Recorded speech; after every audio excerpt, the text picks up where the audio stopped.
నెల్లూరు జిల్లాలో ఆత్మకూరు అట్లాగే బోయిల చిరువెల్లి అనే గ్రామం మధ్యన ఒక రోడ్డు ప్రమాదం జరిగింది. ఒకసారి రోడ్డు ప్రమాదం విజువల్స్ చూడండి.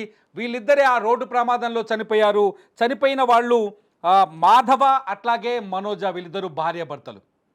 బోయిల చిరువెల్లలో ఉంటారు మాధవ, మనోజ. వీళ్ళకిద్దరు ఆడపిల్లలు ఉన్నారు. పెద్దమ్మాయి నెల్లూరులో ఇంటర్ చదువుతోంది. చిన్నమ్మాయి ఆత్మకూరులోని ఒక బీసీ వెల్ఫేర్ హాస్టల్లో 9వ తరగతి చదువుతుంది. అక్కడ 9వ తరగతి చదువుతుంది. బాలికల గురుకుల పాఠశాల చదువుతోంది. చిన్న కూతుర్ని చూడడానికి ఆదివారం రోజు భార్యాభర్తలు ఇద్దరు అక్కడి నుంచి, ఇంటి దగ్గర నుంచి, బోయిల చిరువెళ్ళ నుంచి ఆత్మకూరు వెళ్తున్నారు. బైక్ మీద వెళ్తున్నారు. చిన్న కూతుర్ని పెళ్ళి చూశారు. ఆ అమ్మాయికి కావలసిన ఇష్టమైన పదార్థాలని ఇంట్లో వండుకొని వెళ్ళి ప్రేమతో ఆప్యాయతతో తినిపించి తిరిగి ఇంటికి బయలుదేరుతున్నారు.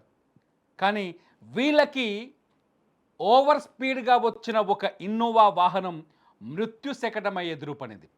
నిజం చెప్తున్నా, ఇన్నోవా డ్రైవర్ కనుక ఓపిక్గా డ్రైవ్ చేసి ఉండుంటే, ఆ ఇన్నోవా డ్రైవర్ కనుక స్లోగా వచ్చినుంటే, ఎందుకంటే మాకు అందుతున్న సమాచారం ప్రకారం, పోలీసులు చెప్పిన సమాచారం ప్రకారం అతివేగంగా దూసుకొచ్చిన ఇన్నోవా ఎదురుగా ఉన్న వాహనాన్ని తప్పించబోయి వీళ్ళ పైన పడిపోయింది.